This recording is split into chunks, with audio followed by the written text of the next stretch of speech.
दोस्तों, बिहार के एक छोटे से गांव धनपुर में एक लड़का था, नाम था नरेश। उसका रहन सहन थोड़ा अलग था, बातें अजीब और आंखों में कुछ गहराई लिए हुए। वो अक्सर गांव के कबाड़खानों में से पुरानी चीजें उठाकर उन्हें जोड़ता रहता, कभी रेडियो के तार, कभी पंखे की पंखुड़ियां, तो कभी घड़ी का टूटा हुआ हिस्सा। गांव वाले हंसते, अरे छोड़ो, वो तो पागल है, कबाड़ से क्या करेगा। बच्चे उसे चिढ़ाते, पागल नरेश, पागल नरेश। नरेश की माँ एक विधवा महिला खेतों में काम कर पेट पालती थीं। वो जानती थी कि उनका बेटा अलग है, लेकिन उन्हें भी समझ नहीं आता था कि वह करता क्या है। नरेश के पास किताबें नहीं थीं, लेकिन वह गांव के स्कूल की खिड़की से सुन सुनकर विज्ञान सीखता था। एक बार जब मास्टर जी ने न्यूटन के नियम समझाए, तो नरेश ने मिट्टी में अपने हाथों से एक छोटा सा रॉकेट बना डाला। वह उड़ तो नहीं पाया, लेकिन वह दिन था जब नरेश ने अपने सपनों की उड़ान भर दी। साल की उम्र में नरेश ने गांव के ही एक सूखे कुएं में बैठकर एक मशीन बनाई। वह कहता था, ये मशीन हवा से बिजली बना सकती है। लोगों ने खूब मजाक उड़ाया।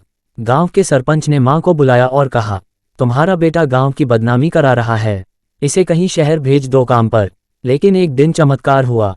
जब पूरी बस्ती में बिजली गुल थी, नरेश ने अपने घर की एक बल्ब को जलाकर दिखाया।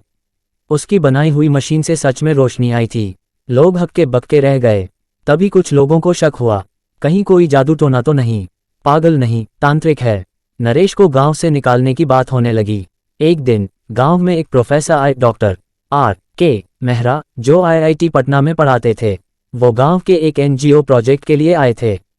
जब उन्होंने नरेश को देखा, उसकी मशीनें देखी और बात की, तो दंग रह गए।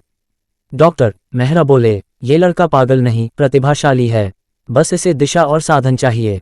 वो नरेश को अपने साथ पटना ले गए। शुरू में नरेश को एडमिशन तक नहीं मिला, क्योंकि उसके पास कोई औपचारिक डिग्री नहीं थी। लेकिन जब उसने एक टूटी हुई मोटर को खोलकर उसे फिर से चालू किया, बिना किसी औजार के, तब एक प्रयोगात्मक स्कॉलरशिप दी गई। सालों की मेहनत, अनुभव और रिसर्च के बाद नरेश ने एक अनोखी तकनीक विकसित की, कम लागत वाली ग्रामीण ऊर्जा प्रणाली, जो सिर्फ पवन और सौर ऊर्जा से गांवों में बिजली पहुंचा सकती थी। उसे कई पुरस्कार मिले, भारत सरकार से यंग इनोवेटर अवार्ड, संयुक्त राष्ट्र से आमंत्रण, और अंततः उसने अपनी कंपनी शुरू की, ग्राम शक्ति इनोवेशन। लेकिन जब पहली बार उसके गांव में वो लौटा, तब उसके हाथ में एक प्रमाण पत्र नहीं, बल्कि गांव के हर घर में रोशनी देने वाला उसका बनाया हुआ सिस्टम था। लोगों ने शर्मिंदा होकर आंखें झुका लीं। वही बच्चे जो उसे पागल नरेश कहते थे, अब उसे डॉक्टर नरेश कुमार वैज्ञानिक कहकर गर्व से याद करते हैं। हर वो इंसान जो भीड़ से अलग दिखता है, जरूरी नहीं कि वो पागल हो सकता है वो जमाने से बहुत आगे हो। कभी किसी के सपनों का मजाक मत उड़ाए, क्या पता वो कल का वैज्ञानिक हो। अगर आपको ये कहानी पसंद आई तो बताइए, मैं इसका दूसरा भाग लॉगा कमेंट में बताइए।